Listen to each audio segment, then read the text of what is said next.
In campo a Pistoia la Reyer va a segno, vince gara 4 e vola in semifinale. Quindi mettiamo intanto un punto a questa semifinale, perché è una grande semifinale che si unisce a una stagione straordinaria con la finale Final Four di Champions League. Di questo io ringrazio i giocatori. Entusiasta, coach De Raffaele, squadra tonica, compatta, capace di creare vantaggio ad una grande durezza mentale, dice.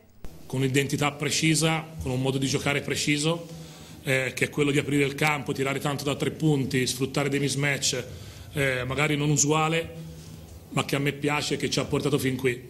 E quindi questo è il grande merito dei giocatori. La Reyer, dopo aver battuto il Pistoia per 92-79, guadagna dunque la semifinale venerdì prossimo al Taliercio, gara 1 con la Sidegas Avellino. La frase del giorno sarà, come sempre, concentrazione ed equilibrio mentale. Iniziando un'ennesima serie con Avellino, che è la squadra costruita anti-Milano, e quindi ci sono tutti gli ingredienti affinché sia una grandissima semifinale.